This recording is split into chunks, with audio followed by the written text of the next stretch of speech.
Hello viewers, কেমন আছেন সবাই? আশা করছি সবাই ভালো আছেন। আজকে আমরা আপনাদের সামনে আলোচনা করব খালি পেটে মধু খাওয়ার উপকারিতা সম্পর্কে।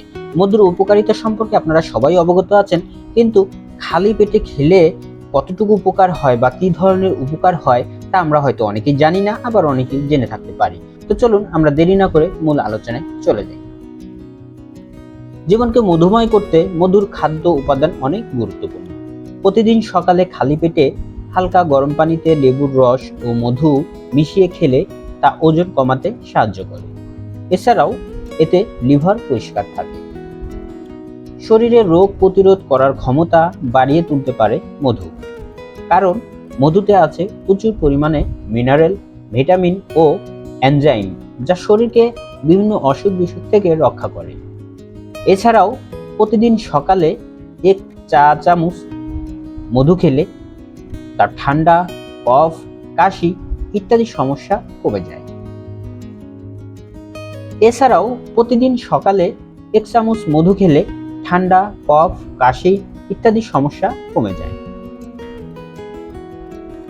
মধুর সঙ্গে দারচিনির গুঁড়ো মিশিয়ে খেলে তা রক্তনালীর সমস্যা দূর করে এবং রক্তের খারাপ কোলেস্টেরলের পরিমাণ 10 ভাগ পর্যন্ত কমিয়ে দেয়।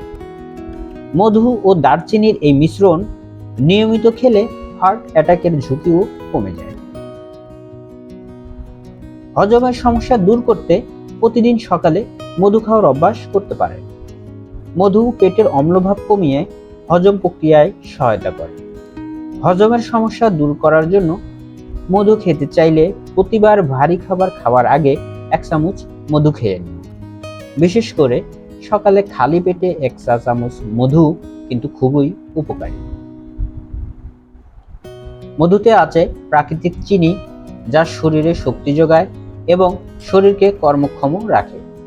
বিশেষ করে যারা মিষ্টি জাতীয় কিছু খেতে পছন্দ করেন, তারা অন্য মিষ্টি খাবারের পরিবর্তে মধু খেতে পারেন। শরীরের দুর্বলতা ও চা কফির নেশা কমায় মধু।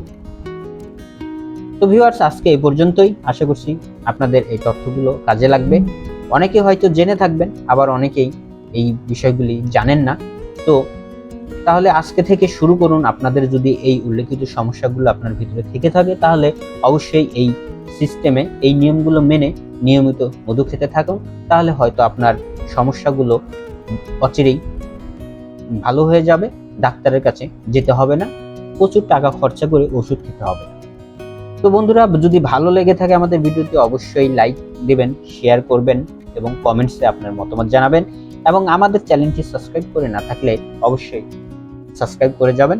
তো সবাই ভালো থাকবেন, সুস্থ থাকবেন। আজকে পর্যন্তই। আল্লাহ হাফেজ।